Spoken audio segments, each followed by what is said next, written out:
Marcelo Carneiro. Boa tarde. Que é detetive e perito. Gostaria de saber do senhor se o senhor acha que existe conflito entre o detetive particular e a polícia. Primeiramente, eu agradeço o convite em colaborar com esse grupo de estudos aqui em Petrópolis, uma cidade que eu já atuo há muitos anos como detetive e como perito também, mas como detetive aqui em Petrópolis. E é uma honra mais uma vez estar aqui. Com relação à pergunta, é a seguinte questão: não existe conflito entre o detetive e a polícia, seja ela militar, civil ou federal. O que acontece é o seguinte: existem os supostos detetives, os criminosos, que não são os verdadeiros profissionais. Porque o verdadeiro detetive realmente qualificado, preparado e com experiência também, o detetive não tem nenhum motivo de entrar em conflito com a polícia. Isso é uma coisa que eu, ao longo dos anos de profissão, nunca tive problema ao me identificar, ao ter que falar com o policial, solicitar até uma informação policial. O profissional tem que ter a humildade, a competência, a capacidade, persistir no objetivo do caso. Agora, conflito não existe. O que acontece é o seguinte: o detetive não quer ser policial. Uma coisa não tem a ver com a outra. Uma atividade é uma coisa, a atividade de investigação particular é uma coisa, a atividade policial é outra. O detetive particular, ele é um colaborador, um auxiliar do poder público, sim, mas através de quê? Do cliente, do advogado. Esse que é o papel do detetive particular. Não há necessidade nenhuma para conflito. Quais os limites do detetive particular em um caso de investigação criminal? Essa questão é o seguinte: o artigo 27 do Código de Processo Penal fala que qualquer um, em resumo, o artigo, ele fala que qualquer um pode provocar a iniciativa do Ministério Público, com indícios, provas, para haver uma posterior instauração de ação penal. Então é o seguinte: querer banir, entre aspas, o detetive da investigação criminal, isso não existe. O que não pode o detetive é exceder justamente os seus limites. Em que sentido?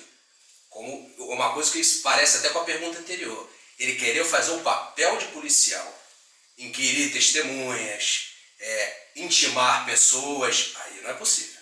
Agora, ele fazer o trabalho de coleta de indícios, de provas, de fatos novos, por exemplo, um caso foi arquivado e precisa ser reaberto, um réu, através do seu advogado, precisa de fatos novos para colaborar num recurso de apelação, precisa se coletar também novos indícios para ajudar na condenação de um acusado. Então, não há problema nenhum no detetive participar, atuar na investigação criminal. Ele não pode se confundir com, como eu disse, com o trabalho do policial, e sim se limitar à investigação privada, que é de grande valia para a sociedade. O PLC 106 de 2014, Sim, aprovado no Senado, o senhor se manifestou ao contrário. Sim. Por quê? É o seguinte: eu faço parte da Associação Nacional dos Detetives e Investigadores Privados do Brasil, a ANADIP do Brasil, que é presidida pelo meu amigo e detetive Luiz Gomes. O que acontece? O nosso trabalho foi e continua sendo no mesmo aspecto. O PLC 106 de 2014 é inconstitucional. Ele não prevê a regra de transição, que é o direito adquirido dos profissionais que estão em atuação, e não prevê a fiscalização. Ele desconsidera qualquer tipo de legislação anterior. É como se o detetive não existisse. Então nós estamos anos e anos trabalhando, vamos ter que parar devido ao quê? A uma lei mal... Não digo que quem elaborou a lei tenha tido má fé, nada disso. Foi induzido sem a erro, porque não houve uma participação dos verdadeiros profissionais. Então realmente nós entendemos sim, e eu volto a dizer, o PLC 106 de 2014 não contempla os profissionais em atuação e realmente vai abrir uma grande brecha para os falsos detetives. O senhor poderia nos explicar essa correlação entre a investigação particular e a perícia? Sim, é o seguinte: no meu caso, porque eu sou detetive particular e também perito extrajudicial e judicial, o que acontece? Muitas vezes o detetive, ao longo de uma investigação particular, ele se depara com uma assinatura fraudulenta, um documento adulterado, um áudio fragmentado, impressões digitais. Claro que a impressão digital tem que comunicar às autoridades constituídas devido à questão dos registros individuais de cada cidadão, tudo bem, mas vamos falar do ponto de vista prático. Ele se depara muitas vezes, principalmente com assinaturas e documentos. Então, e o áudio também, que muitas vezes devido a um áudio ambiental, então muitas vezes se depara com esse tipo de questão. Então acontece, a comunicação é cristalina, do detetive com a perícia e consequentemente, com o direito.